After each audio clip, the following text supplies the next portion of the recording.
I don't know how to end the year well. I will give some thoughts. I think one of the best things you do getting to the end of the year is plan for the next one. We don't plan for the new year in the new year. You plan for the new year in the previous year, so you can start the new year well. So the time we have, by the time you hit probably around October, middle of October, you should be locking down your year. By the end of November, the year's ended.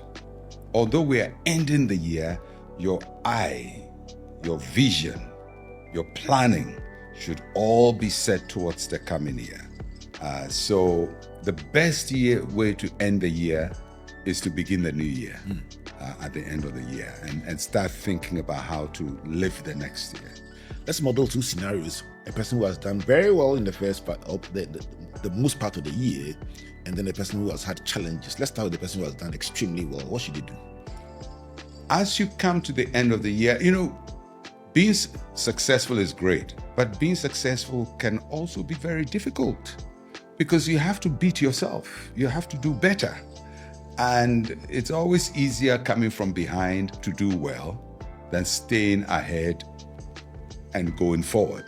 So for the person who's done well, the big challenge is, how do I beat myself? How do I do better than this, what I've done now? It may mean that in the next year, your focus should be, depending on how your success has been, to consolidate, to just hold on to what you have and not really think about doing more, but holding on. That by itself is a huge challenge. For some people, it may not be consolidation, because consolidation would make you lose, because there's so much competition in the field you are operating if you're a business. So then you are thinking of more growth. So depending on how your life has been, if it's been successful, it's either you're going to consolidate or you're going to grow more, or you're going to do variations of both. Will there be a need for renewal as well? Renewal.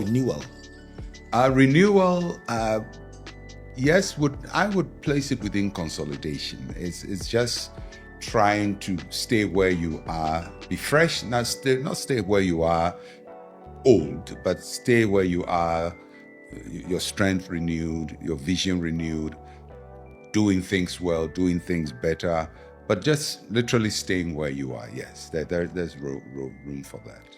In the parable, Jesus spoke about a man whose fields had yielded abundantly, and Jesus called him a fool. Was his offense not wanting to do more after a big achievement? I know he denied God, but was there also an offense in not wanting to dream again after achieving? The parables of Jesus have an immediate application and then an extended application. The extended application is always a bit fluid, but the immediate application is always precise. Okay. So the immediate application of it is the man is more material and not spiritual. He's not thinking about his soul. He's thinking about his soul should rejoice, build bands and so on. So Jesus says, but that's not, you don't let the material become the satisfaction for your soul. So that's the immediate, that's precise. But you can also look at the parable and derive other lessons from it. And that's where what you said comes in, where the person feels that what he's achieved is all there is to achieve. And basically that's what Jesus is also saying, that what you've achieved, having great crops, is not all there is to achieve. There's a spiritual life you must aim for, and you are neglecting that. So no success is total. And no success covers everything. Sometimes people are successful in one area and defeated in an area. Even in a company, company can look at a year and say we've been profitable, but your profit may only have come from one product, or from a department, or from a certain activity, or a certain policy that favored you, but it's not a general growth of the company. So you have to now start thinking, yes, we did well here, but let's not build a barn and put everything in this one basket. Let's now think of the other areas that we need to improve to make our lives, our company, our marriage, our church work for us. So scripturally, we must, as it were, always be improving. You have to, and you have to deepen the success. If you're a pastor, you'll find a year you've done well. And you've done well maybe because more people visited the church. You've done well because a lot of souls gave their lives to Christ. You've done well because you completed a building project. You've done well because your offering went high. There are always something that you use to say, I've done well. But that most of the time is limited to one or two areas.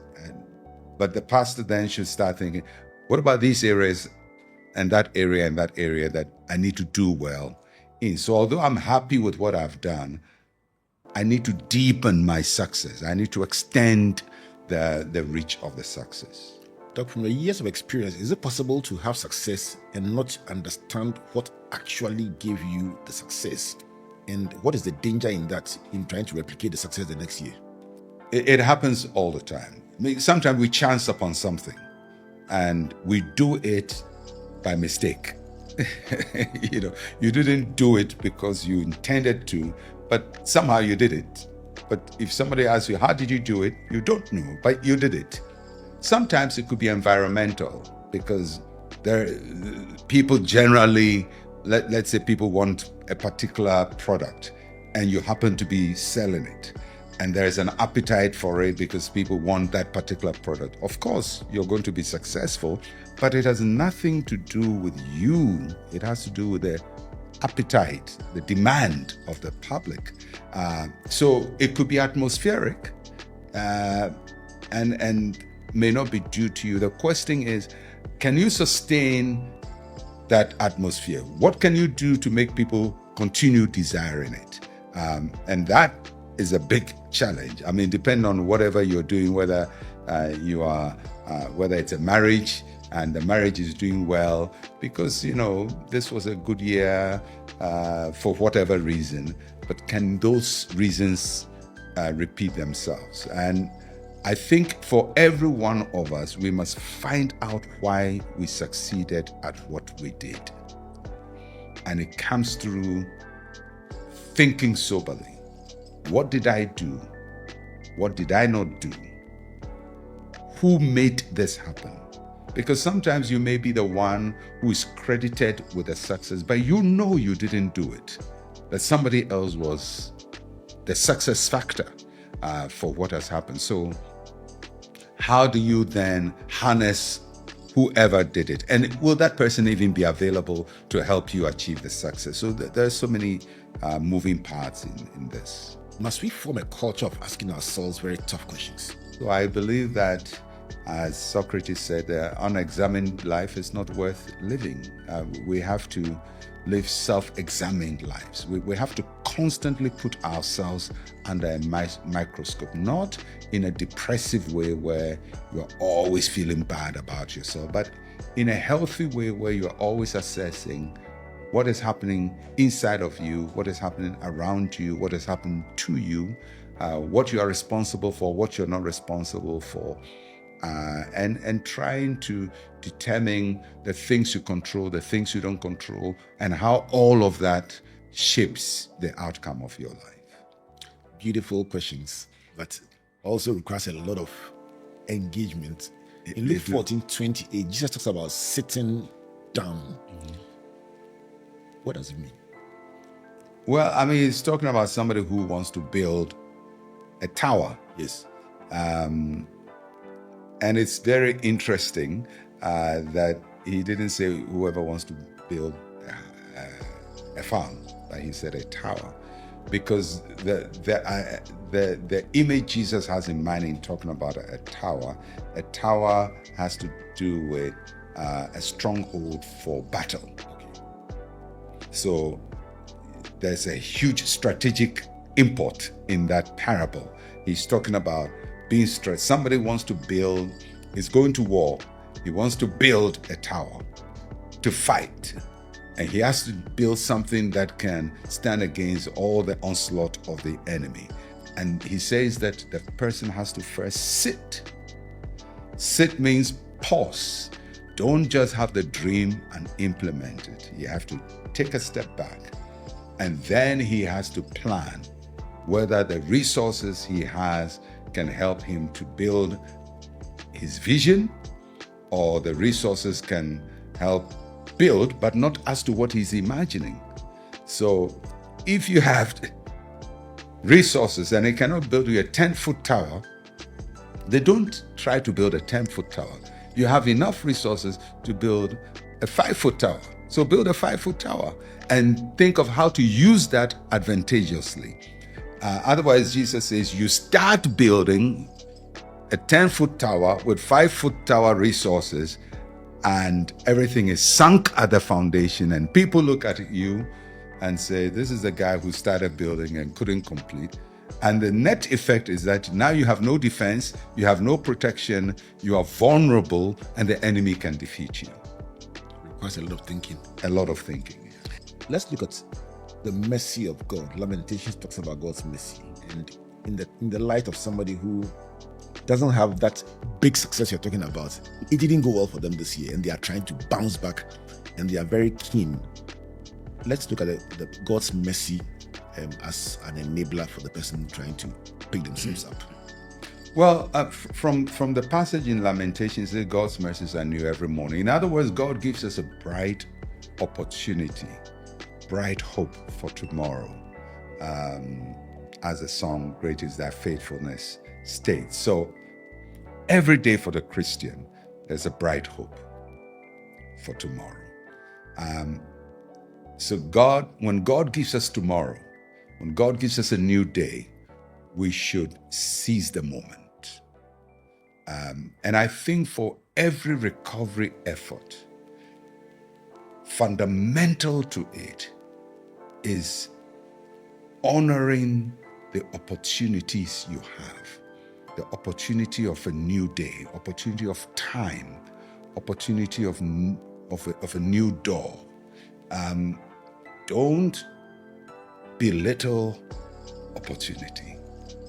Don't belittle mercy. Don't belittle new mercy. Because new opportunity may come in so many forms, and sometimes it doesn't solve our problem. So you can easily despise it. You know, it's like somebody who says, I need 100 cedis. And then somebody comes and they say, oh, I was just thinking of you and I wanted to bless you. Take these 10 cedis. Now, the 10 cedi, you didn't have it. It's a new mercy. But yes, in your heart, you wanted 100. So it's very easy for you to say, oh, look at it. We're talking about 100, you're talking about 10. Look at what should I do with 10? But 10 is a part of 100. 10 is part of the process.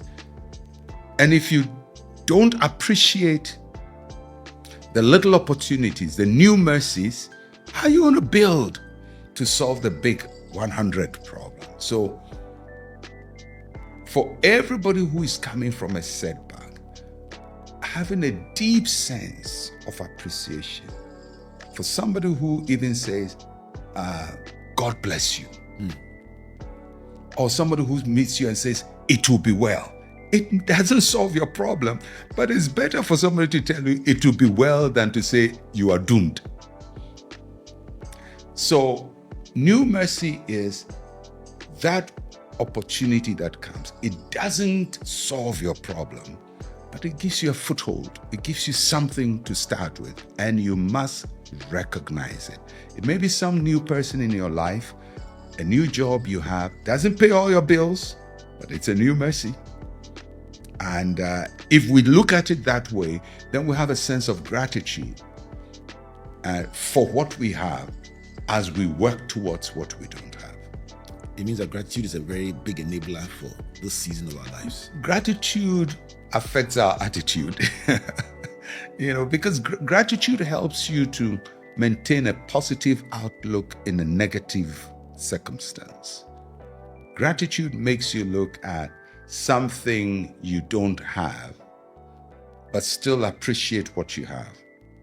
Because you're going to use what you have to get what you don't have.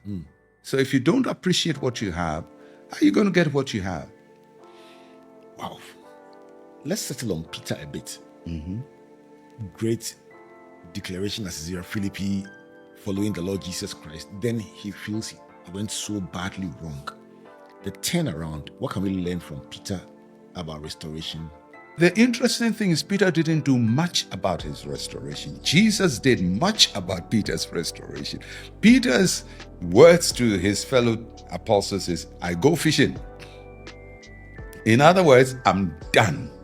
This Jesus business, I'm done. I think I've messed up so much. I don't think the Lord will come looking for me. I don't think he has need for me again. So he is done. But the good thing for Peter, which we must learn from, is when Jesus reaches out to him, he grasps the opportunity. And how do I know that? When he is in the boat and somebody tells him, the guy who is at the shore, who just spoke to us, is the Lord. He jumps into the water because he grasps it. If Jesus will still come to me under this circumstance and still guide me, I'm not going to sit here for him to walk on the water to come to me. I'm going to swim towards him. And that's what I'm talking about. Sometimes the opportunity comes and we have to be aggressive about embracing it. Because sometimes I think people are very passive about life. They're too lackadaisical. They live, they don't have, life is bad on it, but they live as if they have excess.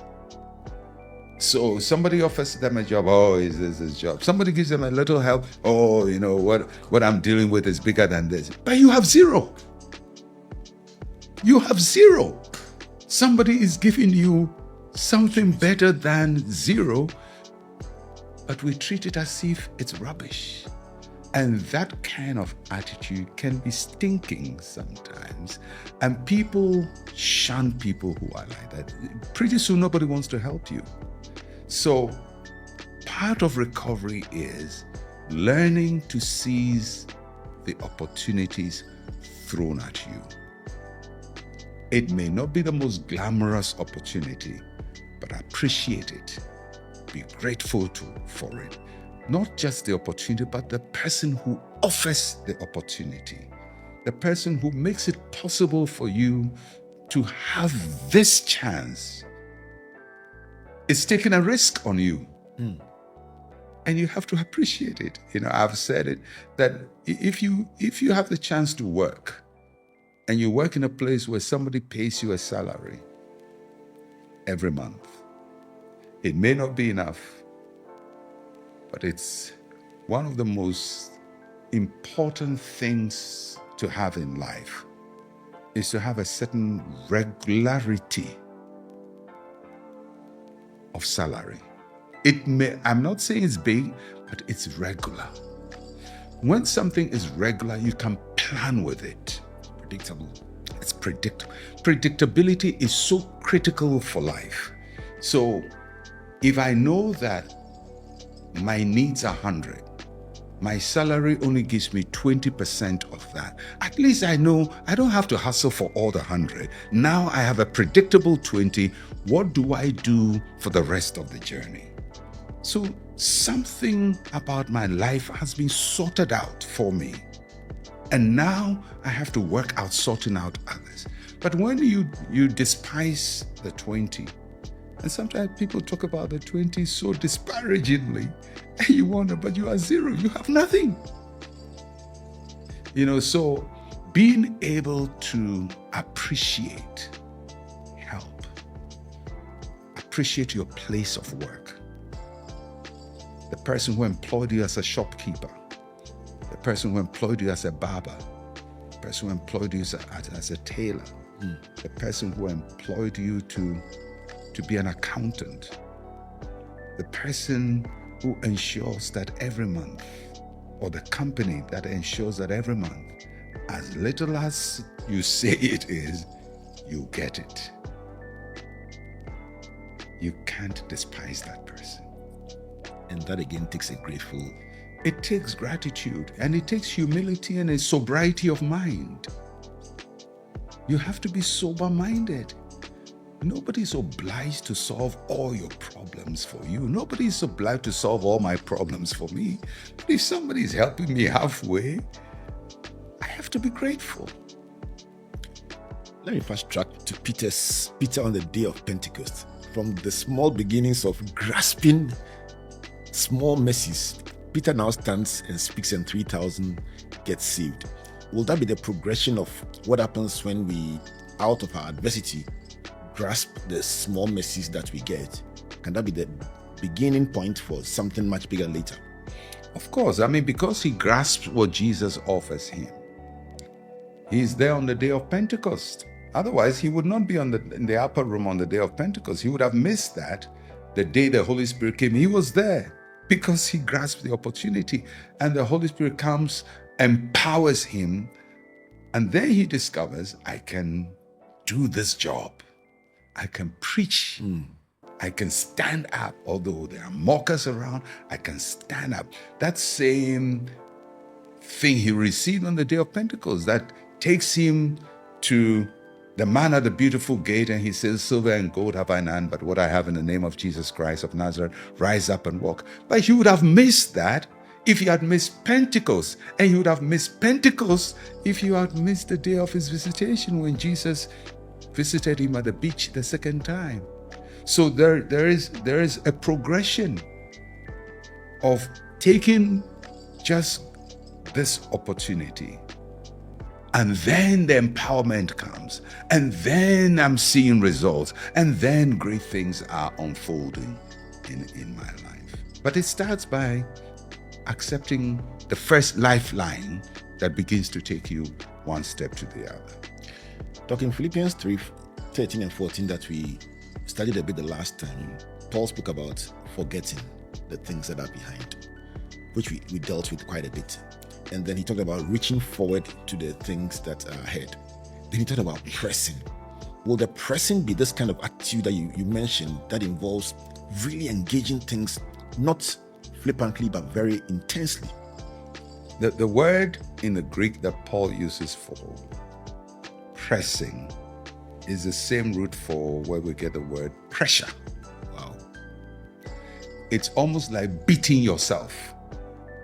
So when Paul says pressing, it's like squeezing yourself into something. It's like punishing yourself in order to achieve something, tormenting yourself to do something. So he's not talking about an easy approach. I'm pressing in gently. No, that's not it.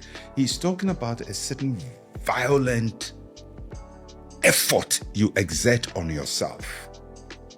And everything Paul is talking about is directed at him. It's not directing at people. It's not pressing people.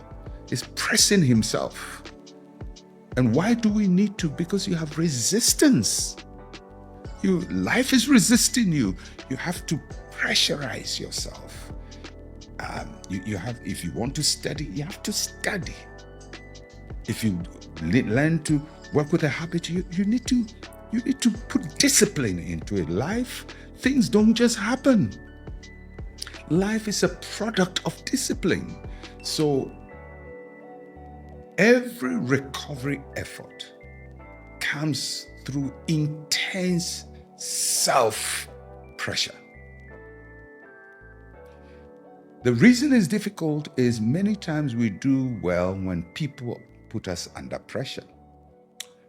But when we are putting ourselves under pressure, we lose the pressure when the pain is hard. It's like when you have a sore and you have to dress the sore. If it is you put a thing and then you remove, you put a thing. But if a nurse, good old nurses are doing it, they have no compassion on what you are facing because they know it will do you good. So they put, I remember when we used to have sores as kids and they have to put iodine in it and Your mother is putting iodine. I mean, it's you screaming, but they are putting it. But if you have to put iodine on your own soul, you are so merciful to yourself. And, many times we are so merciful to ourselves to our detriment. So this pressure that you describe, self-managed, self-discipline, how do we apply the same principle to somebody with a failed business, exam failure, delayed marriage, relationships gone bad, ministry disappointment? If this year has been tough and the person is determined to bounce back, how do they borrow from this principle of pressure, pressing towards the goal to turn their lives around? For everything we've failed at, somebody has succeeded at. That's what we have to understand. So failure is not general. So two people are selling tomatoes. One person's business worked this year. The other person didn't work. Two people marry. They marry the same day. Marry the love of their lives. One is having a successful marriage. The other is going through difficult. For everything you are struggling with, somebody is solving it. Somebody is succeeding. So, first of all, you have to know that failure, most of the time, is a result of a deficiency of something in you. Either a deficiency of understanding, there is a gap in your understanding. It may not be understanding, it may be the application, it may be attitude, but there is something you are not doing well enough. Especially if others are doing well, it's personal.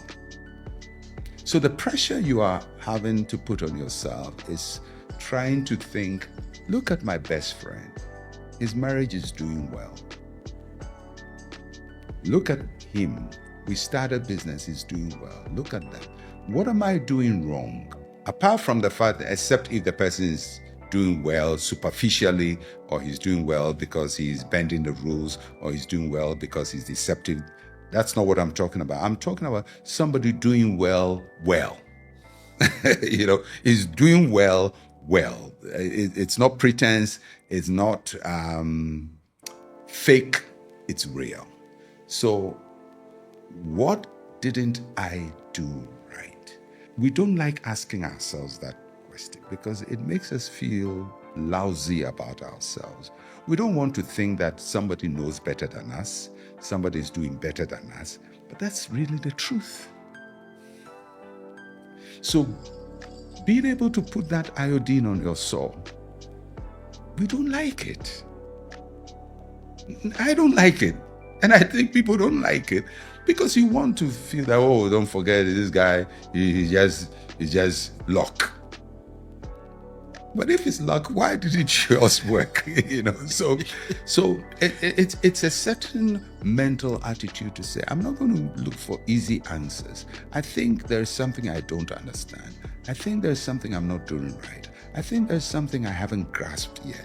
And sometimes it may be sitting with somebody to mentor you, attending a seminar, befriending somebody who is successful at what you're doing, because you want to bridge the knowledge gap between you and getting it done. You want to bridge the attitudinal gap, because sometimes when you're with people, you see their attitudes when they wake up, what they do, how many minutes they spend on the phone. You just watch them and you realize, oh wow, they do it differently than from me. So you're trying to bridge that gap to see what you are not doing right, that others are doing right to achieve the right results. That was the role of fellowship, Christian fellowship, hanging around the right people as you try to learn from good models. What's the role of? I think it's a very important part. I mean, we all know it. The friends you keep, the things you listen to. These days there's so much to learn. I mean, there are podcasts that teach expertise in anything. In fact, even without going to a university, you can learn the equivalent of a university degree for free. But you need a discipline to say, I'm going to watch this podcast 2 hours every day. I'm going to sacrifice time and talk to an expert in this field to mentor me in this area. I'm going to pay a little money to attend this training program. All of that is putting pressure on yourself and closing the gap between what you don't know and what you need to know. The knowledge gap, the attitudinal gap, and I guess the action gap as well. Yes. When all is said and done, it's the action. Yeah, it's the action. It's how to execute. Some people know everything, have the right attitude, but always postpone action. Action is the last step of the way, isn't it? I mean, that's what commits you. And sometimes, it's like a man who meets a woman, says, I love her, and I love her, but he never proposes. So because it's scary. The action part is always scary. It's when the doing takes place. And sometimes thinking through is comfortable. Even going through the motions is comfortable until you have to now take the action. And the action gap can be so wide between what is in your head and what you're actually doing. Doc, as we wrap up today, something you said has caught my attention very strongly about Peter and literally grasping the moment. And then you progress it to Paul and say, beyond grasping the moment, put some pressure on yourself. If you could wrap up by speaking to somebody, reflecting on how the year should end, about how these two could be the turning point in their lives. Well, if you're ending the year and you feel you could have done better, not that you didn't do well, but you could have done better, and then you need to spend time looking at the gaps. What are the gaps? What didn't I do well enough? Maybe you started January well, by March, you threw away a plan. What should you have done more? Think of the gaps. Think of the actions you need to take. Now, all of that is going to demand exerting pressure. And the reason is most of our failures in life are habitual. And when I say habitual, it means it's based on something, who you are and how you do things. So if you want to change that, then extra pressure has to come upon you. That means you have to commit yourself to a discipline you are not used to. And sometimes you do that by letting yourself be accountable to people or becoming part of a group that requires discipline, so that in that discipline, you can build new habits, new lifestyle, and new expectations. But changing the outcome of our life doesn't come by chance. It's not by luck. It comes by effort.